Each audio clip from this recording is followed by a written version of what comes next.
Hello, this is Dr. Jason Munsell. It is about 5:08 Thursday, January the 19th. I am home now.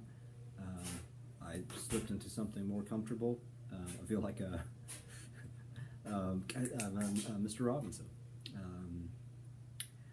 Won't you be my student? I even got different shoes on. I got my little, see, I've got soul. I don't know what these called. These were my dad's. When my dad died this summer, my mom gave me all the shoes, most of which I did not want, and his ties. They were horrible. Oh gosh. Yeah. Okay. So hopefully you have looked at or will at some point those little terrible things that I made at school a few hours ago. Hopefully, if it didn't make you nauseous, you got something out of it, and maybe if you were a little bit confused about the weekly assignments, then maybe you're no longer confused. I don't know. But remember, again, there's 3 weekly assignments and that are due pretty much every single week, starting this week, which is the 2nd week of school.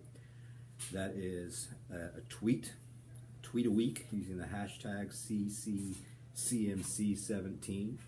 Anything to do with CMC. Actually, I'm going to give you several little prompts during this online lecture here. I mean, there are suggestions. They're not prescriptions per se. Tweet, and then the thread. And so when you go to the collaboration and then forum, answer my prompt, because we haven't got the bug yet. That still tickles me. And I probably should go in and edit, but I sort of like the whole bug thing. Did the bug come in yet? Yes. No, the book hasn't been. And then the third thing is the professional email weekly. Email on Friday, and then the tweet and the thread by Sunday. So just let me know if you have any questions, or if ever you are confused. I'm here to help. Okay, so this PowerPoint looks a little bit different from the one that's actually on KC for you, and I don't know how you all do this. I mean, you can either follow along, listen to me, and then just sort of look at the PowerPoint, or just watch me, or just listen to me, or put your headphones on. I don't know. I do know that oftentimes families get together on certain weeknights or whatever and watch my show, and it really brings the family together. So if that's what you want to do as well. In any case, so this looks a little bit different, mainly because when I did this with the original PowerPoint that I strategically made very plain because I thought it was ironic, hopefully you can see this a little bit. So Computer Mediated Communication Spring 2017 Preface and Chapter 1. So that's some of the stuff that I'm going to be covering for the next few minutes, and I'm going to try to make this as brief as I possibly can, in part because I'm hungry. That's my globe. I'm a big fan of globes. I have a globe addiction. I have 1, 2, 3, 4, 5, 6, 7, 8, 9, 10 globes in my little home office here. And then, of course, I got my Taylor Swift calendar. Okay. And I've got a blank space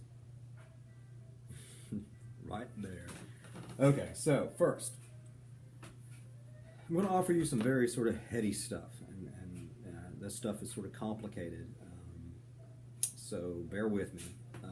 And some of you might have heard this stuff before, but a lot of this stuff is not in your book. It is in this extra book that I said in the syllabus that I am using here and there. Computer Mediated Communication, Social Interaction in the Internet by Turlo, Legal, and Tomic. Because I really like some of the general things that they say. It is a little bit dated. It's actually older than our book.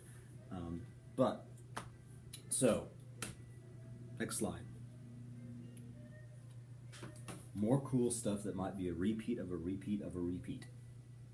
That old joke. Pete and his brother Repeat were sitting on the fence. When Pete got off, who was left? Repeat. Pete and Repeat. One of the things that this particular book talks about, and I do think it's really important to sort of contextualize absolutely everything. For those of you who have taken some of my classes before, particularly like the persuasion class, I contextualize that within the media age. We obviously are living in the media age, living in the material age, and we're living in a material world. Yeah, okay. But in any case, what they talk about is this idea of a certain type of logic that we have to sort of embrace in order to appreciate, in a sense, the complications of our world. In our mediated world, we have all this technology that we are using to communicate with one another. They actually have a section here, the internet is cultural transformation. Our ideas of identities and relationships, communities, all of this stuff has changed. All of our ideas about what reality is has changed. Our assumptions about things in part have changed. I mean, this is what they say. So in a sense, what they are arguing, what a lot of folks argue, is that we live in sort of a postmodern world. A lot of people say we live in a post, whatever. What does that mean? Is it meaningful at all? Not really anymore, because everybody sort of says, ugh. And to understand postmodernism, you have to understand modernism. And modernism, if anything, modernism was sort of a sense of cohesiveness, a unified sort of way of looking at the world, grand narrative type of thing. This is the way things are. But we learned, mainly from Bruce Hornsby in The Range, that that's not just the way it is. Well, that's just the way it is, but that's wrong, that's bad. But basically, one of the ideas here, in part because of technology, we have become very fragmented, both ideologically and otherwise. And a lot of people argue that is sort of the singular defining characteristic of fragmentation. We used to be whole. We ain't whole no more. We used to see things this way, and this was the way things were. Not so much. There's 2 bathrooms. Nah, things are more complicated than that. Right? And so, I mean, but particularly technology. One of the things it says here, or I say, I wrote this, we are estranged oftentimes from other human beings, in part, because we don't have to see each other face to face. We email one another, we text one another, we do all these things. I mean, what I'm talking about is like older folks in my neighborhood always say, everybody used to hang out on their porch and talk to one another, and not so much anymore. So, fragmentation. We are fragmented ideologically in lots of different ways. Any sense of sort of unified, this is the way things are, not so much, which divides people. Okay, that's sort of, yeah. You can go read, if you're interested, go read more about it. Postmodernism, what is it? Go straight to Wikipedia. And then, I've already said that technology impacts the way we perceive ourselves, our perception of space and time, blah, blah, blah. So what some people argue, that this postmodern condition, in part, is a condition, is a culture of simulation. That we live in an era not of production, but of reproduction, which is my favorite song from Grease 2. There is no original anymore. Have you ever heard that? There's nothing new under the sun, in a sense. There's just everything is a copy of a copy of a copy of a copy. And by the way, if you want to Baudrillard and all that type of stuff, basically this is the theory behind the whole Matrix movie, and they borrowed all these ideas. Is this real? Is this not real? What is real? Blah blah blah. So what we think is real, really real? Is that then not real? And it's So basically, it's we live in a hyperreal. And I love this phrase.